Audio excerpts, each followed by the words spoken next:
Las intoxicaciones alimentarias ocurren al ingerir un alimento o agua que contiene bacterias, parásitos, virus o las toxinas producidos por estos microorganismos. Suelen producirse después de consumir alimentos en comidas al aire libre, cafeterías, grandes reuniones sociales o restaurantes. Las bacterias más comunes son el estafilococo o el E. coli. Los síntomas comienzan al cabo de 2 a 6 horas después de ingerir el alimento y pueden provocar cólicos, diarrea, fiebre, escalofríos, dolor de cabeza, vómitos y debilidad, entre otros síntomas.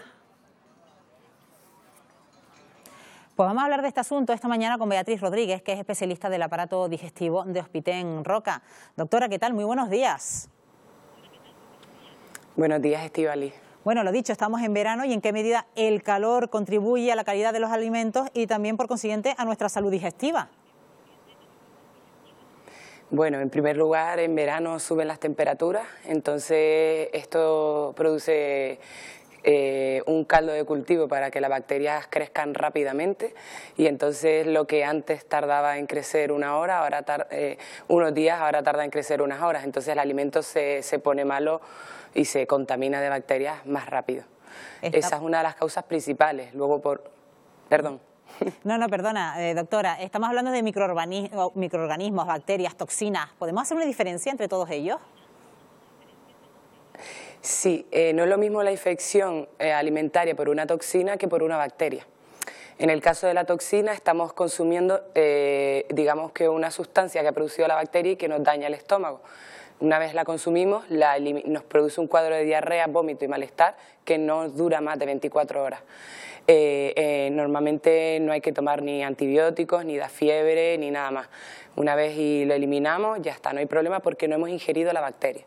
Si ingerimos la bacteria, como puede ser, como tú bien dijiste, el E. coli, el estafilococo o bien la salmonela, que esa no la nombraste y es bastante común, pues en este caso, sí, bastante frecuente. En este caso, pues hacen falta unos días de incubación de la bacteria en nuestro cuerpo que produzca el daño en la mucosa y ya en estos casos sí que el cuadro dura más días y puede producirse fiebre y unos síntomas con mayor repercusión. Es decir, es que podemos estar incubando los síntomas de esa bacteria y no manifestarse hasta pasados ciertos días, ¿no? Exacto, ese detalle es importante porque tendemos a pensar si nos encontramos mal en lo que hemos comido hace unas horas o por la mañana o la noche anterior y a lo mejor si es martes y tenemos síntomas, a lo mejor el alimento en cuestión ha sido del sábado. Entonces lo que hay que tener en cuenta más que el tiempo que ha pasado es qué tipo de alimento hemos consumido en los últimos 3-4 días.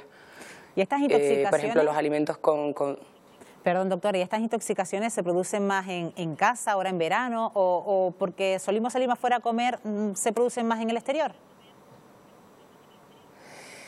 A ver, eso es lo que cree la gente, ¿no? Que se producen más intoxicaciones porque la gente va fuera a comer y en realidad la mayoría de las intoxicaciones se producen en casa, ¿vale? No cuidamos las medidas correctas y en verano digamos que nos despistamos más, también nos llevamos la comida en un tupper, hacemos más actividades al aire libre, entonces casi, vamos, más de un 50% de las intoxicaciones son por culpa del propio consumidor y no por ir a un restaurante.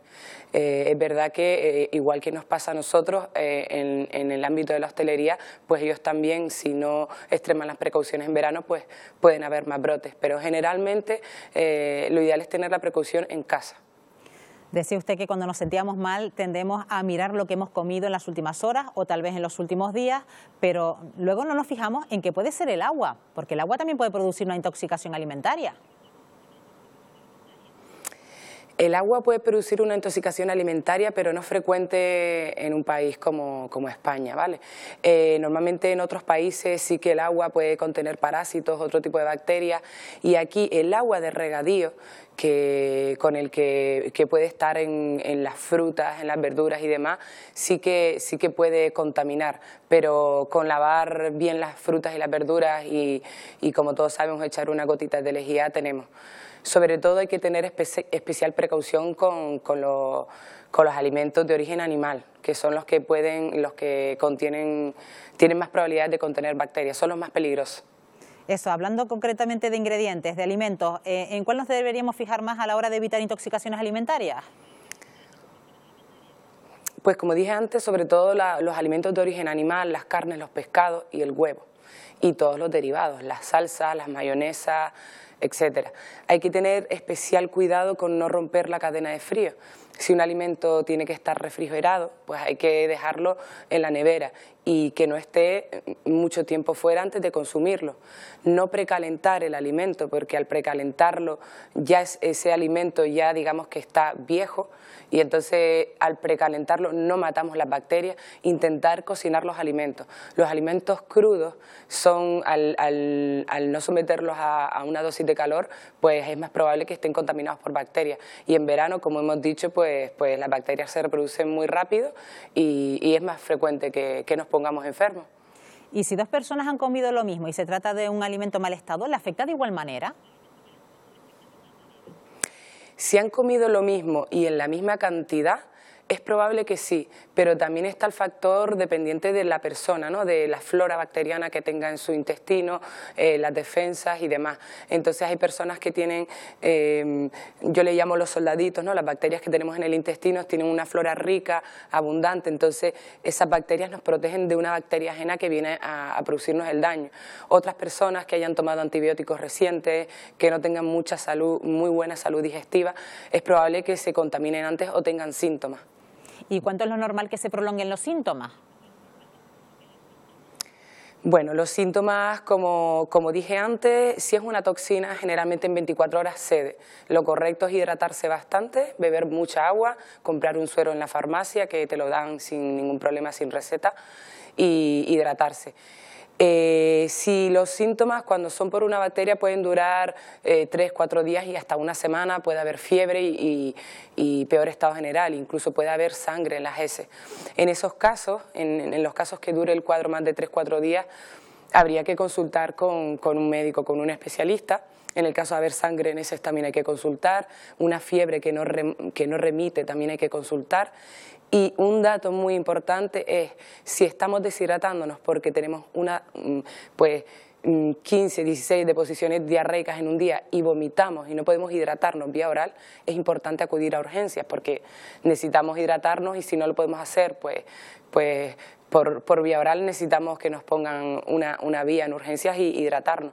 Y especial cuidado en niños y ancianos, que son personas que siempre necesitan mayores cuidados y tienen mayor riesgo de deshidratación. Y en el periodo ya de recuperación, doctora, ¿qué dieta debemos seguir? Pues yo siempre recomiendo que si la persona tiene apetito que coma cuanto antes. Eso de hacer ayuno no tiene sentido, pero eso sí, comer ligero, comer arroz, cosas a la plancha, evitar los lácteos, menos el yogur, que tiene probióticos, es un lácteo fermentado, evitar las grasas, los picantes. Yo recomiendo generalmente aplicar el sentido común, casi todos sabemos más o menos lo que es sano, lo que es ligero, hacer unos caldos o unas cremas, pero cosas muy ligeritas para que el estómago no tenga que trabajar tanto para hacer la digestión. Eso durante 1 o 2 días, ya una vez y la persona está bien puede comer como comía habitualmente. Bueno, pues son consejos que tenemos que tener en cuenta. Todavía nos encontramos a mitad de verano y sobre todo para no llevarnos una desagradable sorpresa con nuestro estómago. Beatriz Rodríguez, especialista en aparato digestivo de Hospiten Roca. Gracias por habernos acompañado esta mañana. Gracias a ustedes por la invitación. Buenos días.